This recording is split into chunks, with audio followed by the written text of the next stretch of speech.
মদিনার বাজার দিয়ে নবীজি যাচ্ছেন, নবীজির একটা ওঁট পছন্দ হয়েছে। তো নবী ওঁটের মালিকের কাছে গিয়ে জিজ্ঞেস করলেন, ভাইয়া এই ওঁটটার দাম কত? ওই দামাদামি হলো, নবী সে দামে কিনতে রাজি হলেন, কিন্তু নবীর কাছে তখন অর্থ ছিল না। তখন নবীজি ওনাকে বললেন, আপনি আমাকে ওঁটটা দেন, আমি এখনই গিয়ে আপনার সেই প্রাপ্যটা পাঠিয়ে দিচ্ছি। ওঁটের মালিক ওনাকে ওঁটটা দিয়ে দিলেন। আশেপাশে যারা ওঁটের মালিক ছিল সবাই জিজ্ঞেস করতেছে, এই পাগলা, তুমি কি যাকে ওঁট দিয়েছো তাকে চিনো? বলে যে না। নাম জানো? বলে যে না। পরিচয় জানো? বলে যে না। ঠিকানা জানো? না। তো তুমি যে ওঁটটা দিয়ে দিলা, উনি যদি ওঁটের টাকাটা না ফাটায় তখন তো তুমি লসের মধ্যে চলে যাবা। সে ওঁটের মালিক বলে, এত সুন্দর নুরানি চেহারাওয়ালা কখনো বাটপার হতে পারে না, কখনো চিটার হতে পারে না, কখনো মিথ্যুক হতে পারে না।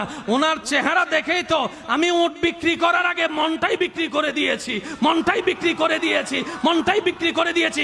তোমরা যাই বলো, আমার মন বলে উনি আসবেই আসবে, টাকাটা পাঠাবে পাঠাবে।